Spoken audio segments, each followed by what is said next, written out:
All right, well, welcome everyone. We're going to get started.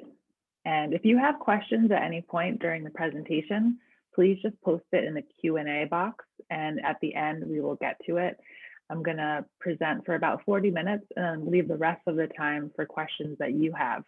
So if at any point I'm talking about something and you're like, wait, what is that? What is she talking about? Feel free to just post your question and then I'll get to it at the end. So welcome to a webinar all about public speaking. You're brave for showing up. We're going to talk all about how to overcome your fear of public speaking. And I have to tell you first off the bat, it is possible. People always think that you're either born with the ability to speak or you're not, and that's just not true.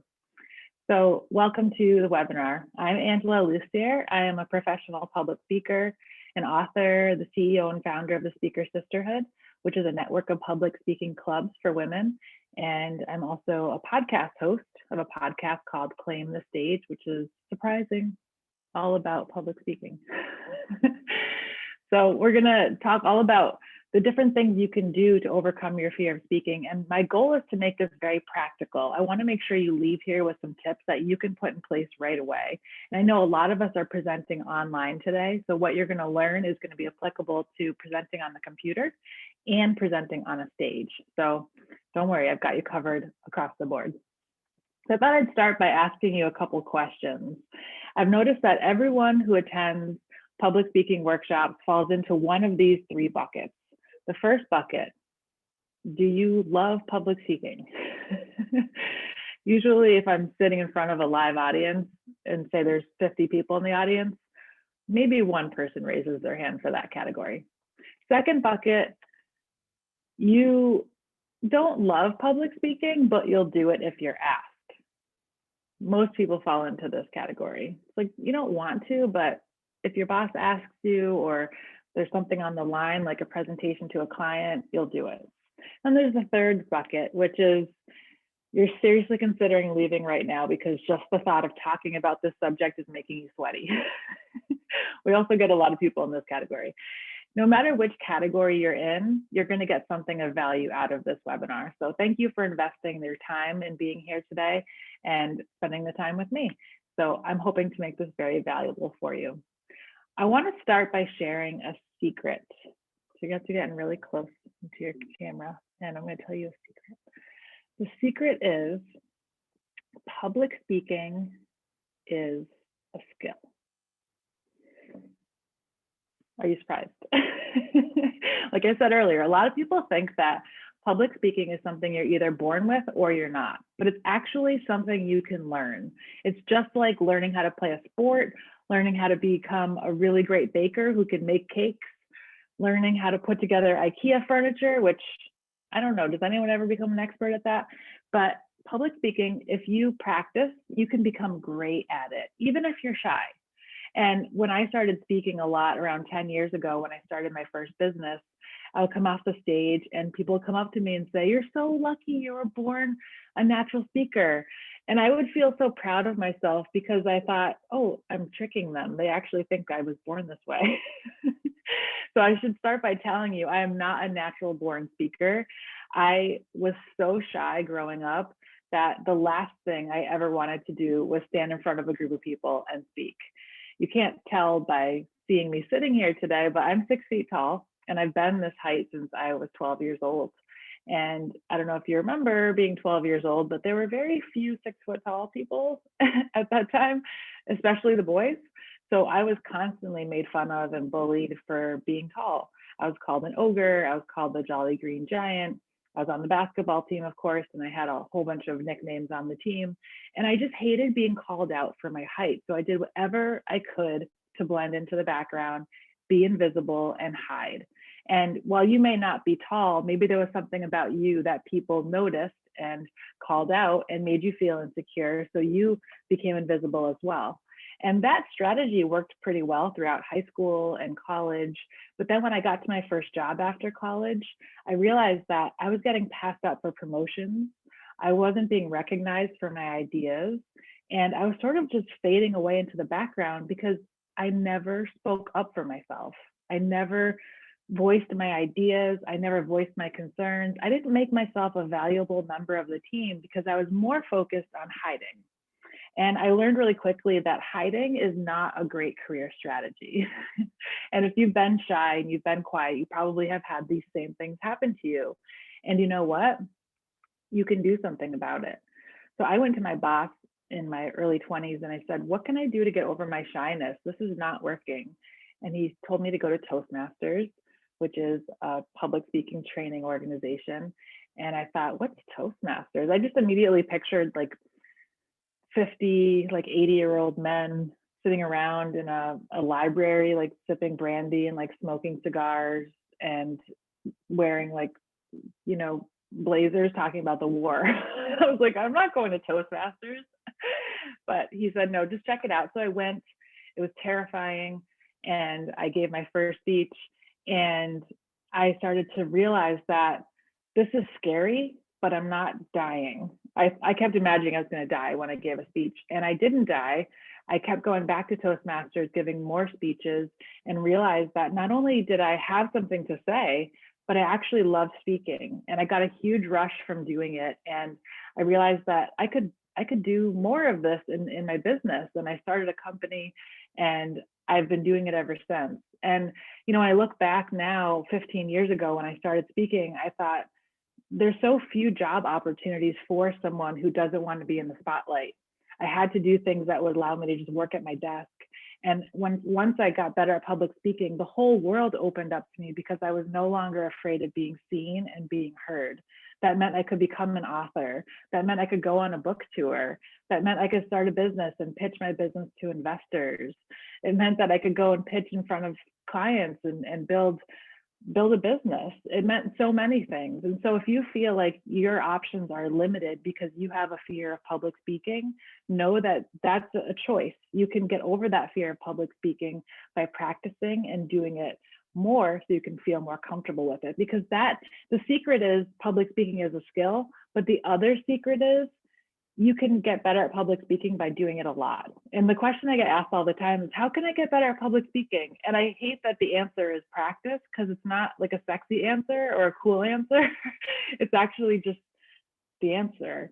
You have to do it, just like anything else. So I want to make sure that you're clear on that your destiny and your future and being seen and building career opportunities lies within your ability to get comfortable speaking. And a lot of people don't practice public speaking because they really want to be a speaker. They do it because they want to accomplish their goals, and learning public speaking helps them get to those goals. So let's just make sure we've got all that clear, okay? Now, what I want to do is I want to reframe public speaking and a couple other things for you too, because I noticed that even just saying the two words, public and speaking together, everyone's shoulders go up and they're like, wait, what? Do I have to give a speech? Are you looking to me? Do you need me to do that?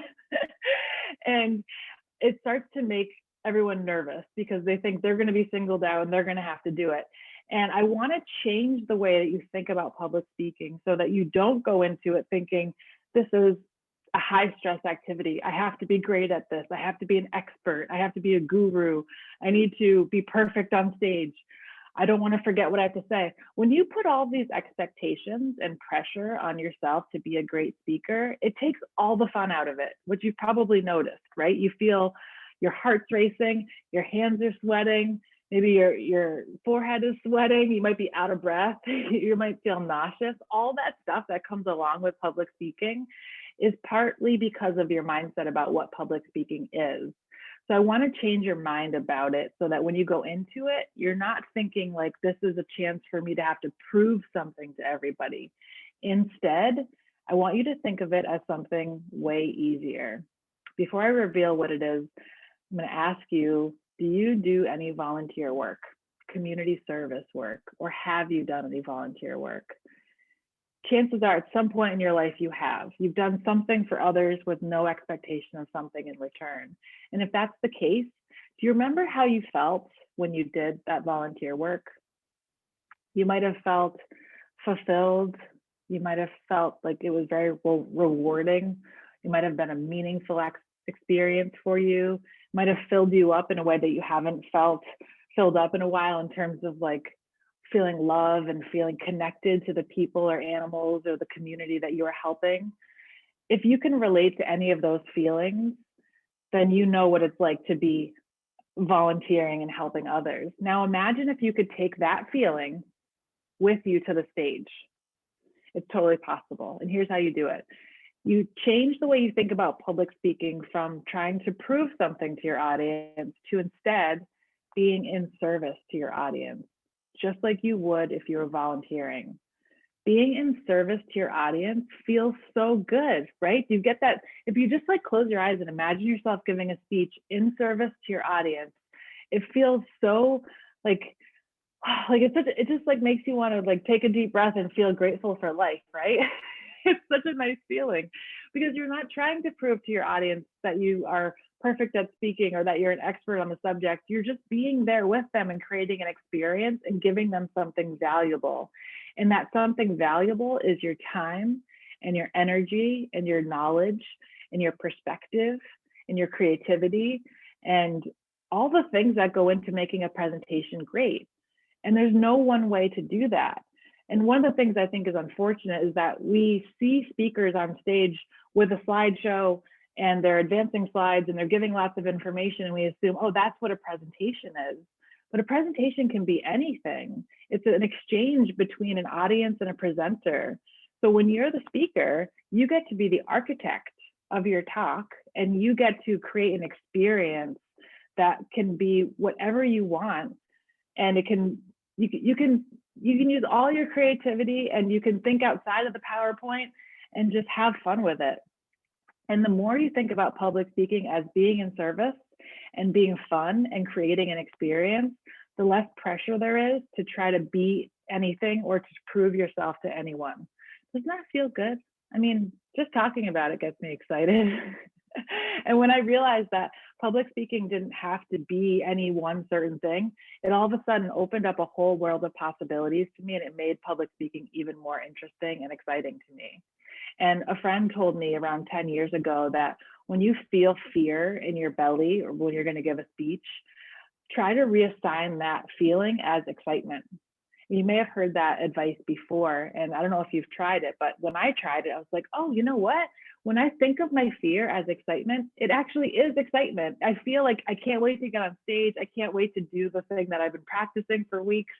I can't wait to talk about the subject that I care about so much. And it creates this whole special feeling in your body that you can then give to your audience through your words and your body language and your facial expressions and your energy. So how cool is that, right? So that's the first thing we reframed was public speaking itself, from being something you have to prove to other people to being in service to your audience.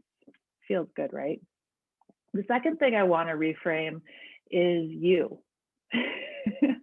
You may think of yourself a certain way, and you may say to yourself, I'm not someone who gets on stage. I'm not someone who leads. I'm not someone who other people listen to. I'm not someone who's a thought leader.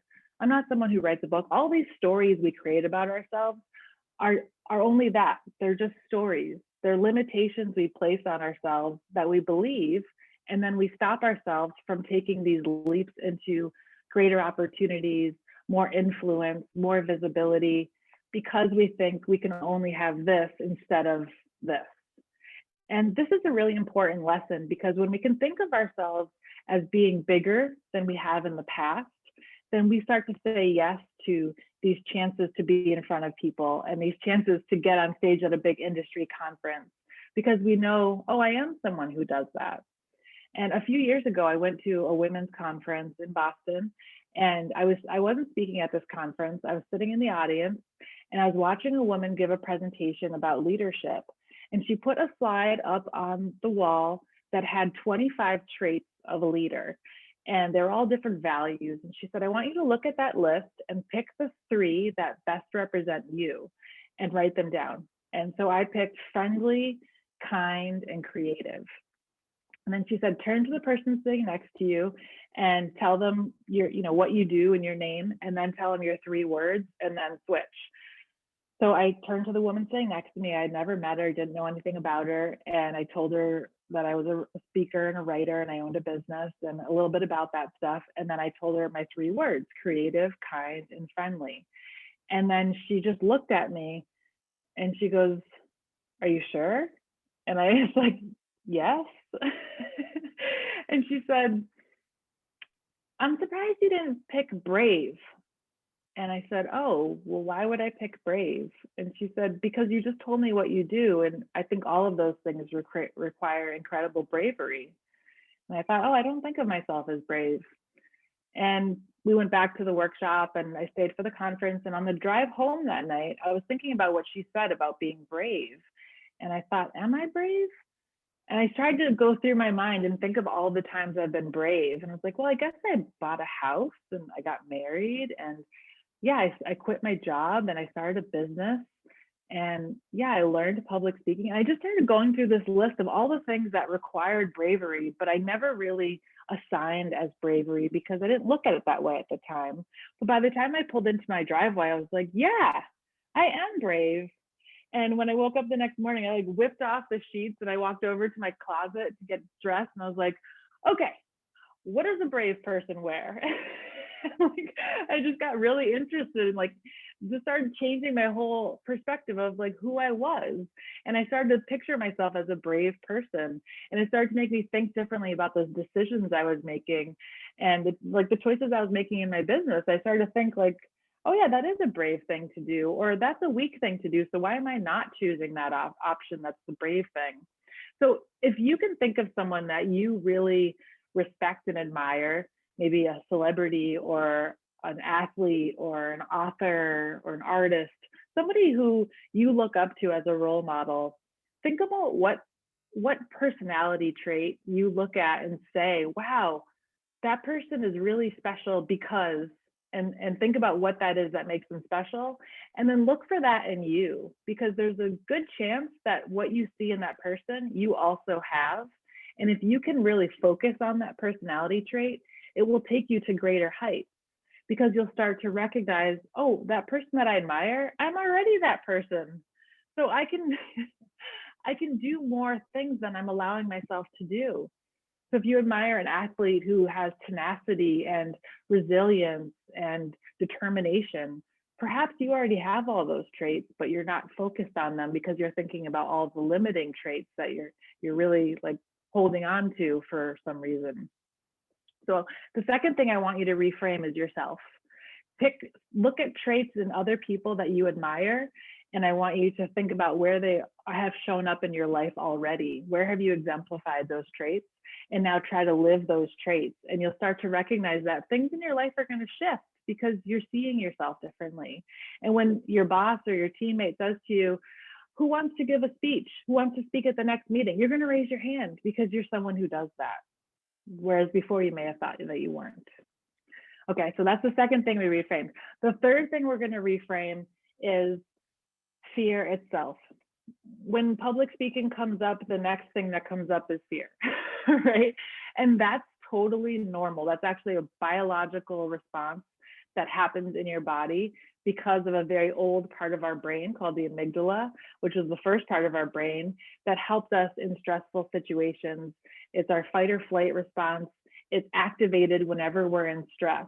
And when the words public speaking come up, it immediately lights up that part of our brain because it reminds us of a time millions of years ago when we had to do something in order to survive.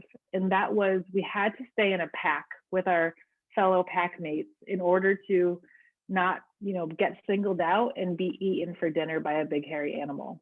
And when we think about that right now, it's like, was that a real concern? Yeah, that was a real concern every single day, because if we strayed away from the group, then it made us a target for a hungry animal that wanted dinner. But if we stayed in the group, then it made us safe and secure, and we didn't have to worry. So when we are called on to do a speech, we're taken out of the pack, and our brain thinks now we're a target for dinner. This sounds crazy, but this is exactly what's happening in our brain. And this is why public speaking is the number one fear, because it takes us out of the pack and it activates the fight or flight mechanism. And our brain will do whatever it can to try to get us back into the pack. So you might notice stories like, who do you think you are coming up here to give a speech? No one cares what you have to say. You don't know what you're talking about. What if you mess up? What if you trip on the way up to the stage? What if you forget your whole speech?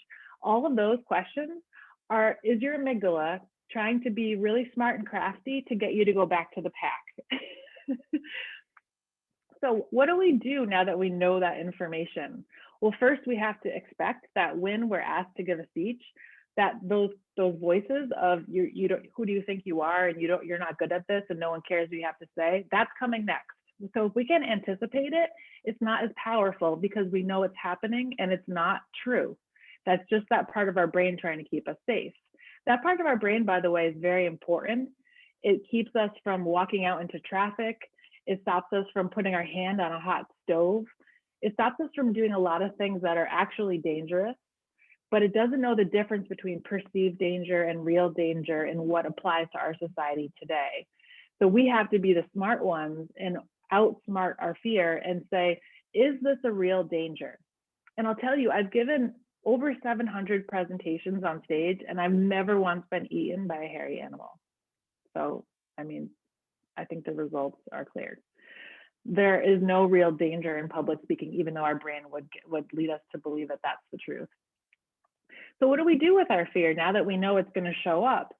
Well, when we say overcome your fear, I feel like that's not totally true, because we can't like beat up our fear or punch our fear in the face like a lot of these like sports ads will show us and tell us we need to do. Instead, our fear should be befriended. And what I mean by that is you want to invite fear to the experience with you and allow it to be there instead of trying to crush it all the time. Because there's really no way to actually get rid of your fear when it comes to public speaking, because it's a natural reaction to it. So instead we say, let's name it. Let's name our fear. I named my fear Frank. And if you can think of it as a separate entity outside of you, then it makes you, it's less powerful over you, because now it's like, here's my fear and here's me, instead of my fear lives within me. And this might sound like kind of crazy. Like the first time I tried to think about this, I was like, am I insane? But this is actually something that a lot of public speakers do, and a lot of writers and people who are in positions where their fear is constantly being activated. They have to reframe their fear. Otherwise, their fear will take over all the time and they won't be able to get anything done. So I want you to name your fear. A friend of mine named her fear Sunflower because she loves sunflowers, and it made it easier for her to see it as a separate entity. And then just be in charge of it. Like you can say, hey, like Frank, I called mine Frank. Frank, thanks for showing up. I got this. Just go hang out over there and I will do the speech by myself. So think of a name for your fear and just try to build a relationship with it. And notice when your fear shows up. Your fear will probably show up when you have to confront somebody around something that you don't want to talk about. It'll probably show up when you have to have a difficult conversation, when you're going in for a job interview, if you have to take a test. Anytime something scary is about to happen, Frank or your fear will show up and try to keep you safe. So building a relationship with it makes public speaking a lot easier, because you know that all the stuff that your brain is telling you isn't true. So we reframed what public speaking is. We reframed how you think of yourself, and we reframed fear. So that's a really good starting point for you to kind of get a different inroad to public speaking, so that when you're going to do it, you don't have to be so afraid of it. So the last thing I want to talk about before we jump into questions is these three things. The three things that make public speaking what it is. It's about your mind, it's about your body, and it's about your spirit. Now, if you look at communication as a whole, like let's say this is 100% of communication, 55% of communication is your body language. That's huge. 38% is your tone or your energy, and 7% is your content and the words you're using. So while we think of public speaking as all the words and the slides that you put up, it's so much more than just that. It's about your hand gestures, it's about your facial expressions, it's about your passion and the tone that you use when you're speaking. You've probably seen a speaker who's completely monotone the whole time. They just kind of like go through the whole presentation and speak, and they never pause, and there's no drama and there's no change in tone. Well, that is the worst way to give a presentation, because if you're completely monotone for your whole speech, then your audience is not getting the greatest experience, because how are they going to get excited about a topic if you're not excited about the topic to start with? What I was talking about earlier about being the architect of your presentation, you are going to be the architect of your presentation by first bringing the right energy to it. And the way to do that is to embody a feeling of love before your presentation starts, so that when you start speaking, the right energy is coming out to your audience. So I thought we'd do a little exercise together to help you practice getting into the love energy instead of showing up with chaotic, anxiety-ridden, fear-based energy that a lot of speakers show up with.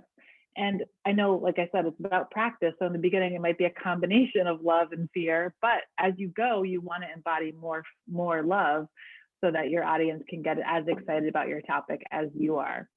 So I'm going to ask you to sit comfortably. If you can, put both of your feet on the floor and just make sure that you're, just kind of comfortable in your chair, and close your eyes. And I want you to think about something you love. It could be a person, a place, a thing. It can be big, it can be small. It's totally up to you. And once you pick your thing, I want you to feel the love you have for that thing in your body, from your head to your toe. Just let love completely take over your whole body. Imagine that you're there with the object you chose, and just feel that love all through you. And just sit with that feeling of love for about 10 seconds. Just breathe in and out, and breathe the love in, breathe the love out. And now you can open your eyes. And how do you feel? Do you feel different than you did a few minutes ago? Doesn't it feel good? Imagine giving a speech from this energy. Wouldn't it feel great? So we talked about earlier, you're giving your speech in service to your audience, and you're filled with love. Who wouldn't look forward to public speaking when those two things were true? So the thing that we want to do in order to show up with the right energy and the right body language and the right content is to have a pre-speech ritual. This is so important, because what this does is it puts you into the right frame of mind and the right energy to present, so that whoever is sitting in front of you will get excited about what you're sharing. So the next thing I want to do is a breathing exercise with you that helps you to calm you down, and also reset your breathing pattern. A lot of times what happens when we get nervous is we start to do shallow breathing, and we take these small breaths, and when you're doing that, it's very hard to speak. You've probably noticed if you're scared and you're speaking, what will happen is you'll be in the middle of a sentence and you'll run out of air, and now you're gasping for air because you haven't reset your breathing pattern, and because you're nervous, so you haven't been able to fill up your lungs with air. You've just been doing these little sporadic breaths. So I'm going to teach you a way before you speak to kind of slow and calm everything down and get yourself more grounded, so that when you do speak in front of people, you're calm and you're taking full breaths and you're not hyperventilating in front of your audience. And I want to add that in the event that you do hyperventilate in front of your audience, or you're just gasping for air and you can't catch your breath, it's totally fine to pause and take a deep breath. You can even say to your audience, hey, you know what? I need a deep breath. Do you all want to take a deep breath with me? And then you can all take a deep breath together, and your audience will thank you for it, because while you're up there hyperventilating, your whole audience is hyperventilating along with you, because they can sense that you're not breathing, and now they're all holding their breath too. And it's a huge gift to them if you just pause and take the breath, and then allow them to take a breath too, and then you can move on. Because when you don't do that, it builds up all this tension, and everyone's just sort of sitting there clenched, hoping you're going to breathe again and may not even realize that they're not breathing. So the breathing exercise is called box breathing. And I've done a version of this in yoga, and this version is, it's called 4-4-4-4. And the reason it's called box breathing is because you visualize a box in your mind while you're doing the breathing exercise. So it's like you're drawing a box with your eyes. So breathe in for 4 seconds, hold your breath for 4 seconds, breathe out for 4 seconds, and then hold your breath for 4 seconds. And then you just keep going around the square. And the reason you're drawing a square in your mind is to focus your brain. Because if you don't do that while you're breathing, you might go back to the same script of what if I mess up? What if I forget what I was going to say? What if I fall? All that stuff.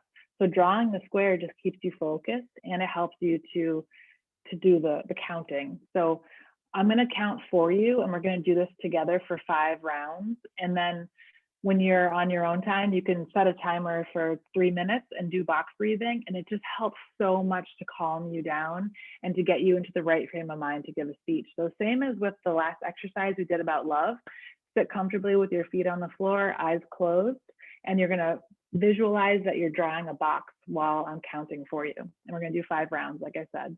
So let's start by taking a deep breath. Close your eyes. We'll breathe in for 4 seconds. 1, 2, 3, 4. Hold for 4 seconds. 1, 2, 3, 4. Out for 4 seconds. 1, 2, 3, 4. Hold for 4 seconds. 1, 2, 3, 4. In for 4. 1, 2, 3, 4. Hold for 4. 1, 2, 3, 4. Out. 1, 2, 3, 4. Hold. 1, 2, 3, 4. In. 1, 2, 3, 4. Hold. 1, 2, 3, 4. Out. 1, 2, 3, 4. Hold. 1, 2, 3, 4. In. 1, 2, 3, 4. Hold. 1, 2, 3, 4. Out. 1, 2, 3, 4. Hold. 1, 2, 3, 4. In. 1, 2, 3, 4. Hold. 1, 2, 3, 4. Out. 1, 2, 3, 4. Hold. 1, 2, 3, 4. And a deep breath. How was that? So we just did 5 rounds of it, which took, I don't know, maybe 30 seconds or so. But if you set a timer for 2 or 3 minutes, it will calm you down and make you feel so good before giving a speech.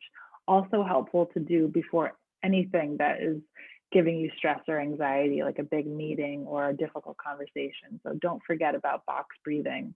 Another thing you can do as a pre-speech ritual is calm and relax your face.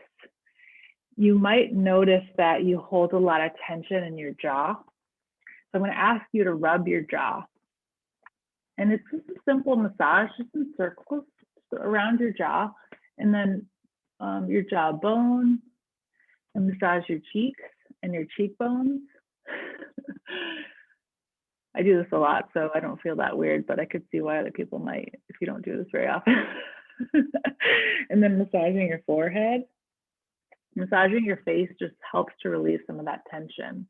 Another great thing to do is take your index fingers and put them like this, and then use your knuckles to rub right over your eyebrows, and start right at the middle, at the top of your bridge of your nose, and then just go right over. It feels amazing. Just do this throughout your day. It relieves so much tension. And then the other thing to do is to relax your lips and your cheeks and your tongue, and also to work on your breath pattern again. So we're going to do something called lip trills, which is something that theater actors do and singers in order to warm up their face and their voice. So a lip trill goes like this. I'm going to have you practice if you're in a place where you feel comfortable doing that. The breath is coming out, and you're just letting your lips be relaxed, and you're pushing air through them. I also call this the Muppet Noise. It really reminds me of the Muppets. So doing this just setting a timer for a minute and doing that helps to release a lot of the stress around your lips, in your lips, all around, so that when you're talking, it's an easy flow for the words to come out and you are able to articulate your words. But if everything is stiff and tight, it's very hard to speak and it's hard for people to understand you. So you want to make sure everything's loose. And the other half of this exercise is to just hang, like you stand up and then just like fold over with your hands down by your feet and you let your arms dangle and your head dangle and you just kind of like move your neck back and forth and let your shoulders be loose. And that will help to avoid like standing up in front of the group like, like a robot, which we also see because when you're nervous, you tend to bring your shoulders up. And that's very hard to watch if you're in the audience. So doing that exercise will help to just loosen everything up. And this is so important because, like I said, so much of communication is about your body language. And if your face is all tense and your shoulders are all tense and you've got the wrong energy, it's hard to watch someone give a presentation in that state. So do a favor for your audience, be in service to your audience by having a calm and relaxed demeanor and doing these pre-speech rituals, which include the box breathing, the lip trills, and making sure that you do that love exercise too to really embody love. Another thing you can do is power posing, which is when you stand like in a Superman pose with your hands over your head or with your hands on your hips for 2 minutes to help to raise testosterone levels so you feel more powerful. And that also helps you to reduce stress levels and makes you feel more empowered. So that's how you kind of deal with the body part of your presentation. We talked about the energy part with the love exercises. And then there's the mind part that's making sure that what you're talking about applies to your audience. This is the last thing we're going to talk about before we get into questions. There are 3 important things you need to ask yourself before you give a speech. No matter how long your speech is, who you're talking to, what your goals are, you always need to ask yourself these 3 questions. The first question is, who is in my audience? This is question number 1, because that's going to make all the difference on how you put your presentation together. And I have a couple basic presentations I give, but I always tweak them depending on who I'm talking to. If I was talking to a group of CEOs, it would be a very different presentation than if I was talking to a group of first graders. So you always need to make sure we keep our audience in mind. And I don't just mean their job title or their age, but also their psychographics, like their needs and their goals and their fears and their challenges. And when you can address those elements of your audience's personality and desires, it helps you to create a presentation that speaks to them. And that's what's most important, because if you're creating something that doesn't speak to them, it's not very effective. People just tune out, right? They're not interested in it. So you have to be thinking about, who are these people? What do they care about? What do they need from me? What are they afraid of? And when you can make a profile of all those things, it helps you to build content that matches who they are. That's question number 1, who is in my audience? Question number 2 is, what problem am I solving for them? What problem am I solving for them? So important, because this helps you create a goal for your talk.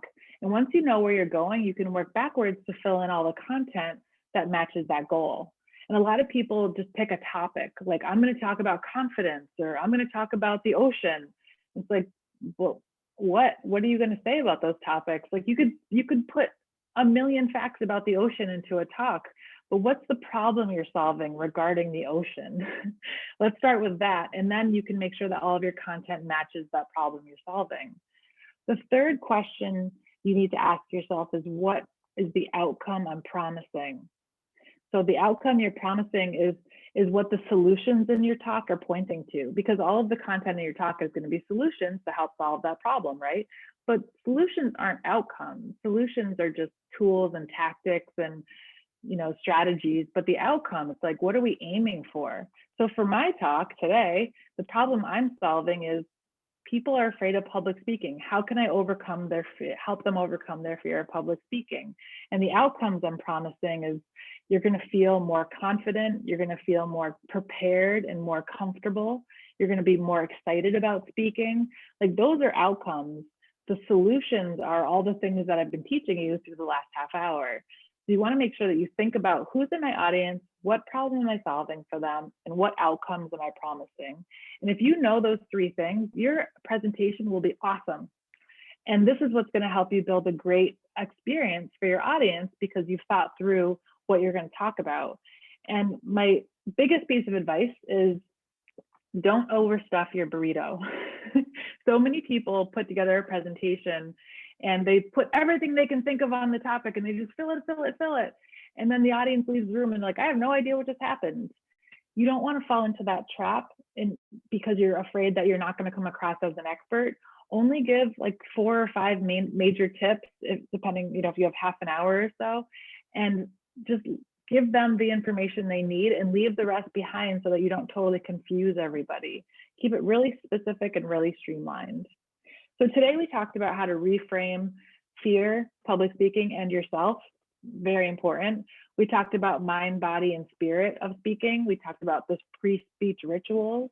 We talked about the 3 questions you need to ask yourself, and we did the love exercise to help you get into the right energy to present. So those are the major things you need to know about how to overcome your fear of public speaking. And I'm happy to take any questions you might have if there's other things I didn't cover, or if you want me to go in depth on any of the things that I did cover. We've got about 15 minutes left. So if you want, you can put your question into the Q&A box, and I'm happy to answer anything you might have. But the last thing I want to add as you're coming up with questions is, a lot of people, I run these public speaking clubs for women, and a lot of women I run into go, oh, I'm not ready to give a speech, or I'm not ready to join a speaking club.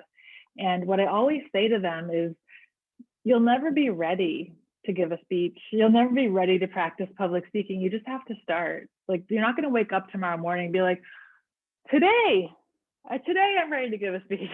Like, that's just not how it works. You have to create the opportunity for yourself and just do it when it's uncomfortable. And eventually one day it will start to feel better. And you may notice, like, when you make big life decisions, like buying a house or getting married or moving or starting a new job, you're not really ready. Like, no one's like, oh yeah, I'm 100% ready to make this life-changing decision. But you have to just do it, right? You have to jump into it, and then you start to figure out as you go. Same thing with this. If you feel like, I'm not ready to give a speech, I'm not ready to practice this, don't listen to that voice, because then it will just mean you've spent more time waiting for the right moment, and you could have just started today or tomorrow. So I would say, if any of what I talked about today is interesting to you, or is it getting you excited about being a better public speaker, find ways to build the skill. You can join a public speaking club like Toastmasters. You can check out Speaker Sisterhood. If you're a woman, we have all of our clubs are online. You can go as a guest for free to see what it's like. You can start a public speaking club with your coworkers, with your friends. You can give speeches at lunch. There's so many things you can do to build this skill set. And once you're comfortable with public speaking, you're unstoppable, because there's no fear of ever being in the spotlight ever again. And when you don't have that fear, it's like all of a sudden you can do anything. So let's see if we have any questions. Someone asked, is giving yourself a small reward after an event a good idea? That is a great idea. I love the idea of small gifts. And if you know yourself well and you know the kinds of gifts you like to get, give yourself the best gift. Like, I love massages. I love experiences. So like, I'll take myself out for dinner. I'll take myself like to get a pedicure. I'll do things that I know I love. And it's a really nice way to reward yourself for doing hard work. So that's a great question. And I totally agree with the idea of small gifts, especially when you're starting out as a speaker. It can feel like, oh, this is so hard and this is stressful. So if you know if at the end of it, you're going to do something really kind to yourself, that's really, really nice. So we have a comment. I'm kind of comfortable presenting, but when I have to talk about my business in a selling way, I get so nervous. That's also very common. So that something you can do there is you can reframe selling. Because a lot of people think of selling as, I need to make the sale because I need to make money, right? Like, it's about what you're going to get from it. But if you can reframe selling as being in service to your audience and thinking, how can I help these people? What do I have to offer that is going to make them more successful, happier, more whatever problem you're trying to solve for them, stay focused on them and how you can improve their life or their business. And don't think about what it's going to mean to you, because that's where all the pressure and all the stress comes from. It's like, I have to get this sale, I have to hit my quota, I have to, and then it's like, it just creates unnecessary stress. So just focus on how you can do the best job for the people sitting in front of you by answering their questions and really knowing who they are and what matters to them. It will be so much easier because you know that you're showing up there to help them. And who doesn't want to be helped? And who doesn't want to give that kind of presentation? So hopefully that's helpful. All right, here's a question. When do you go from preparing a speech and possibly sounding not real to free speech? How often would you rehearse a prepared speech? So I'm guessing that not real means like robotic. So one of the things that I invented a few years ago when I was speaking, when I was getting better at speaking, was it's called the 3-circle method. So instead of writing bullet points or notes down on a piece of paper, just like in paragraph form or sentences, I draw circles on a piece of paper and I put my key points in those circles. And what that does for me is it divides up my notes in a way that's really easy to look down really quick at my notes and see where I am in my speech, and then be able to glance back up and know what I'm talking about. So one of the reasons that people feel like they have to memorize a speech or write them long form is because they have way too much information and they're afraid of forgetting it all. But if you create those circles with, say, 3 key takeaways in your speech, and there's 1 takeaway in each of the circles, you put your key point in the circle, and then if you have like a backup information, like a story about it, or you have an exercise you're going to do with the audience, you write that in the circle, and you just practice what you have written in that circle, and you get more and more comfortable with improvising, and you get more and more comfortable with maybe not telling the story exactly the same way every single time, but you get the key points in. And so the question you're asking, like how would you go from being rehearsed and robotic to free, is by doing all the time in between speeches to really memorize your stories and your takeaways. So when I'm driving, I'm always practicing speeches. And sometimes I even turn on the voice recorder on my phone and I'll record myself practicing my speech. And then when I get home, I'll listen to it and I'll see, okay, that part of my story I probably don't need to tell, or that part of the story I could add more to it. So it really becomes part of your lifestyle, and finding times to practice your speeches will become more and more important as you do it more often, because you're trying to build content that you can have sort of memorized instead of just writing it word for word, delivering it, and then totally forgetting about it. And I realize that not everyone on this call is probably wanting to be a professional public speaker or speak every day of the week, but practicing all of this stuff will help you if you're in a meeting, or if you're in a conversation with someone and you need to be able to recall this information. It's good to have it available by practicing it when you're not in front of them. So I do it when I'm driving, I do it when I'm washing dishes, when I'm cooking. I'm always thinking about it, and you don't have to think about it quite that much, but try to incorporate it into your life, and you won't feel the need to try to memorize your speech because you'll already have some of those key points remembered from delivering it when you're not standing in front of an audience. All right, other question. Do you find it easier to speak in front of total strangers as opposed to in front of people you already know? I find it's easier in front of strangers. This is such a common question. So I'm laughing because I did feel this way when I first started speaking. When I got to Toastmasters, I looked around the room and was like, oh, I don't know anybody here. And the thing that I loved about that was that there were no preconceived notions of who I was, and there was no expectation I had to reach, because nobody had any idea of what I had done in the past or hadn't done in the past, so I didn't have to deal with that. And so I for a long time felt better speaking in front of strangers. Now I can speak in front of anybody, but that is a really common concern, is what's my family going to think, what are my friends going to think. And I've talked with a lot of members in my speaking clubs who say, I love Speaker Sisterhood, but I don't want to invite my friends because this is my private special place, and I don't want them to see me giving speeches. So I totally get that. And in the beginning, if it's easier to do it in front of strangers, then do it in front of strangers. And as you get better at it, you'll care less about who's sitting in the audience, and you'll care more about just creating a really nice experience for those people. how do you deal internally if you know there is someone in the audience who's going to give you a hard time? Hecklers, that's a real thing.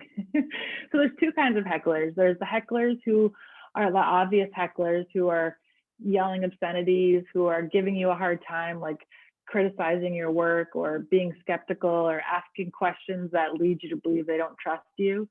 That's one kind of heckler. When you have somebody like that, you can just ask them to leave because they're obviously being distracting and they're not being respectful of everybody else in the room. So there's a really easy answer for that one.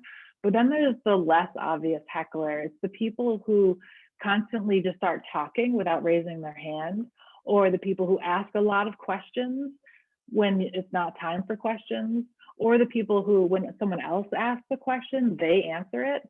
And those people are a lot harder to deal with because it's not this obvious situation where they have to be excused. So what I do with those people is I'll say, I appreciate your enthusiasm for this topic, but I'm going to ask that you write down the comments you're making, and then we can talk about them when you come up afterwards, one-on-one. Or I'll, depending on what they're doing, I might say, just please like keep your comments to yourself, and I want to have a conversation with you after this. So give me your email address and I'll connect with you and we can have a conversation offline.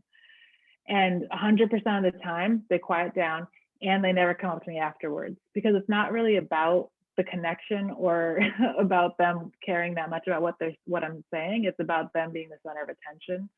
So shutting it down in a respectful way is really important, and recognizing that they're really not there for anyone's benefit except for themselves. You're welcome. Any other questions? I know there's a lot to public speaking, so these are really good questions. Let's see, I'm going to go back through some of the ones I might have missed from earlier.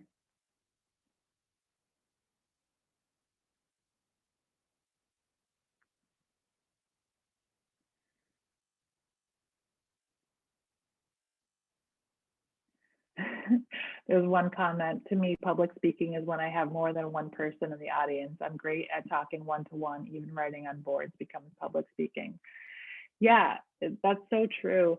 I noticed that when I got better at public speaking, I became better at networking because I just became more comfortable with communication in general.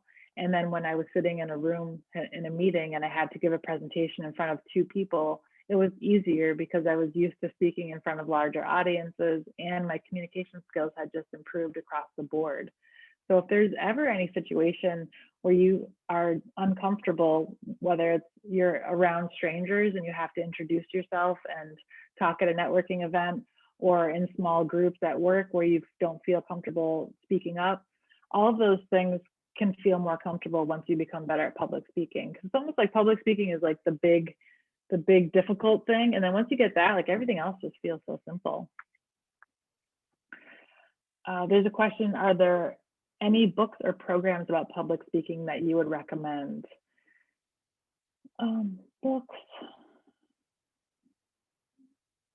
Well, I have a public speaking book. I guess I would recommend my book. It's right here. Let me grab it.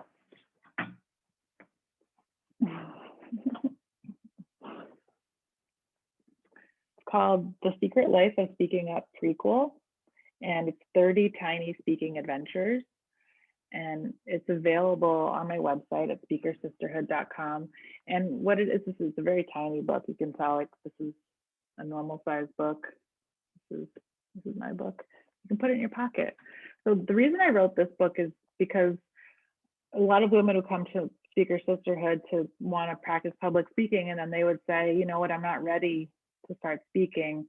Is there something else I can do? And even though I would tell them that you'll never be ready, you just have to start, they would still feel like they need to do something else. I wrote this book because it gives a whole bunch of little things you can do to help build your communication skills that are different from giving a speech. So one of them is like, think of 3 friends you have, think of what you love about them, call them on the phone and tell them one reason that you love being friends with them. And that sounds really simple, but it's actually really hard to do. Another thing is, if you have neighbors and you've never met them, introduce yourself to a neighbor. or write an ad op piece for your local newspaper. There's a lot of different things that help you to start getting your voice out there that are different from public speaking, that help you to become a better public speaker without doing traditional public speaking. And then beyond that, I mean, Speaker Sisterhood is a great program. And yeah, I think I have read other public speaking books, but I wouldn't necessarily recommend them. I know that sounds bad, but I've been doing this for a long time, and I think there are a lot of speakers, but I don't know. A lot of those speakers I like haven't written books on public speaking. So hopefully that helps. Oh, someone named their fear Lagertha. Is that what it is? I love that. Lagertha. If anyone else has named your fear, please put it in the chat or in the questions Q&A box, and I'll read them off. I think that's great. Lagertha is the Viking queen. Okay, cool. Which public speakers do you like? Well, I really like Gary Vaynerchuk. He has a lot of energy on stage. He has his own style. He's engaging to watch. He's not afraid of being a little different. He definitely presents his full personality, and he's fun. And he's not super rehearsed. He likes to do Q&A with the audience, which can be really fun. So once you're more comfortable with it, Q&A is really exciting. I also really like Glennon Doyle. She's an author, and she's very vulnerable when she speaks, and she's really honest. She's not afraid to be herself. And I think those are the best speakers, are people who really embody their personality, and they're not trying to show up as somebody, they're just showing up as themselves. And you can always tell when somebody is themselves because it feels real. And that's one of the keys to being a great public speaker, is not being afraid of your true personality showing, and not feeling like you have to play a part, but instead just being who you are. And that can take time. I mean, for the longest time, I thought I needed to be really boisterous and demonstrative on stage. And then I realized, no, I can just be me. I'm kind of shy, and I can be kind of quiet, and that's okay. And that works out great. So we're at our full time. We've been here for an hour already. I want to thank you all for showing up and being part of this webinar today, and showing up for yourself and building this important skill set that can lead to so many amazing goals.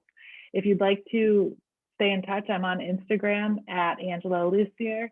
I'm also on LinkedIn and Facebook, and you can find me at speakersisterhood.com, and happy to connect with you around the web. So thank you everyone for being here, and best wishes on stage.